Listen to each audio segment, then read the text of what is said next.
Je m'appelle Cécile Vicard, je suis directeur fondateur de Crime Consulting. Crime Consulting a été créé il y a plus de 10 ans maintenant et on apporte des services de consultance aux très grandes entreprises belges, surtout sur Bruxelles. Alors aujourd'hui, Crime Consulting, c'est 150 collaborateurs. Dans les locaux ici, il y a une petite équipe de 25 personnes et tout le reste sont des consultants qui sont répartis dans l'ensemble de Bruxelles et un peu plus largement en Belgique chez nos clients.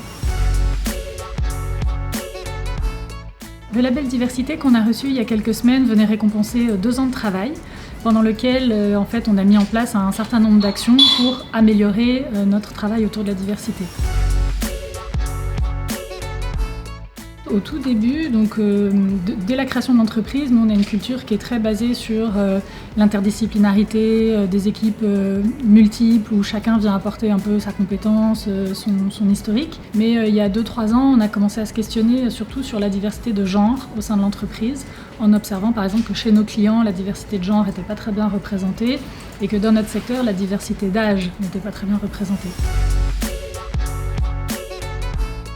Par rapport à la diversité de genre, nous, ce qu'on a essentiellement fait, c'est des actions autour de la dédramatisation et la promotion du fait que les rôles n'étaient pas genrés. Il n'y a vraiment aucun cliché de genre associé aux fonctions. La logique était un peu plus compliquée un petit peu différente pour les seniors, et c'est la même logique qu'on a eue pour les travailleurs hors région européenne, dans le sens où il y a vraiment eu un effort de formation et de sensibilisation au sein de l'équipe de management qui, par défaut, pensait que c'était plus compliqué de recruter des seniors et des étrangers.